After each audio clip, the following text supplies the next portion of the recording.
Salam, bugün elə bir peçenya hazırlamışam ki, peçenyanın içi axır, üstü xırçıldayır. Bir dişləmədə iki his. Əgər şirniyyatda kontrast sevirsinizsə, bu video tam sizlikdir. Bu peçenya dadı ilə yox, hissi ilə valeh edəcək sizi. Gəlin birlikdə hazırlayaq. Bu səsi dinləyən acır, xəbərdarlıq edirəm ha. Səsi aç peçenya danışacaq, mən susuram.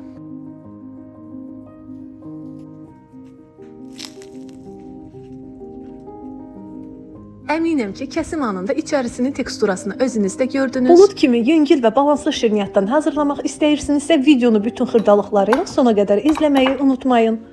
3 ədəd yumurtanın ağını sarısından ayırıram.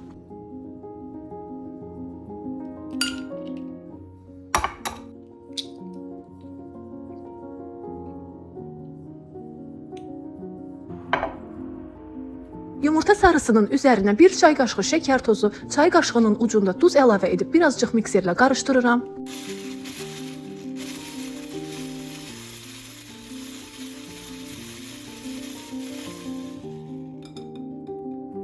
Qarışımın üzərinə 150 qram otaq şəraitində isitdiyim smetanı və 120 qram yumşalmış kərə yağını əlavə edib bir daha qarışdırıram.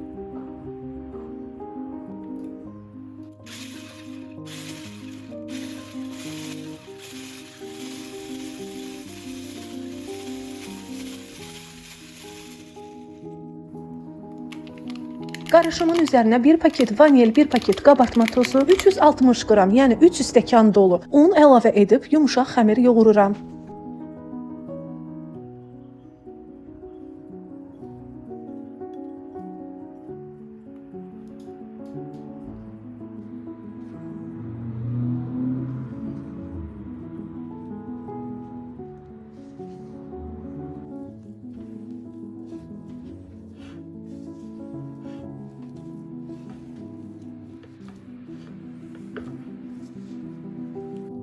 Gördüyünüz kimi xəmirin qıvamı yumuşaq və ələ yapışmayan olmalıdır.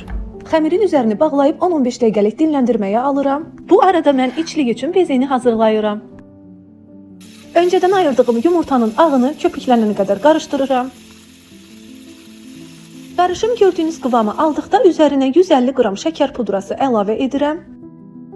Qatılaşıb bezək halına gələnə qədər mikserlə qarışdırmağa davam edirəm.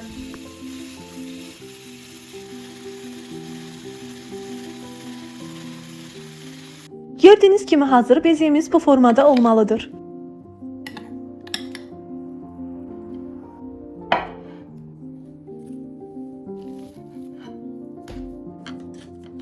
On 15 dəqiqəlik fasilədən sonra xəmiri 12 kündəyə ayırıram.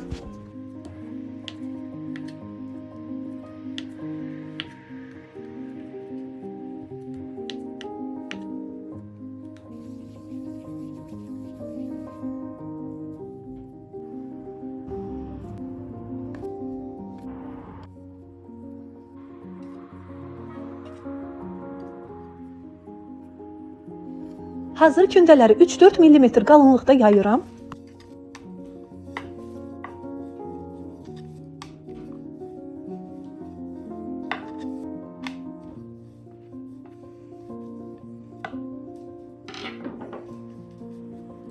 Kənarların çıxıntılı hissələrini belə barmağımla səliqəyə salıb, bıçaq yardımı ilə kündənin kənarlarından üstəgəl formasında kəsiklər atıram.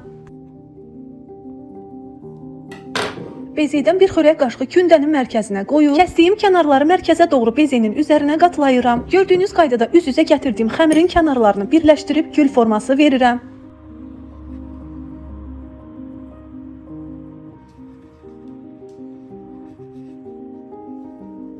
Xəmirin kənarlarını yaxşı sıxıb bərkitməyinizi məsləhət bilirəm ki, bişərkən xəmir bir-birindən aralanmasın.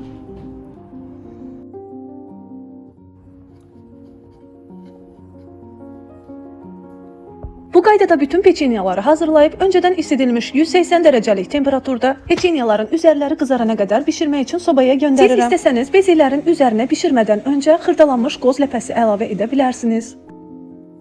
Peçenyalar tam soyuduqdan sonra mən üzərlərinə şəkər pudrası səpib süfrəyə servis etdim. Bu ləzzəti sizinlə bölüşmək çox xoş idi. Mətbəximdən sizə birazca da olsa xoşbəxtlik ötürə bildimsə, nə xoş mənə. Daha çox videolar üçün Nigar Kitchen kanalında qalın, növbəti resept sürpriz olacaq. Bu günlükdə bu qədər. Yeni videolarımda görüşənədək hələlik.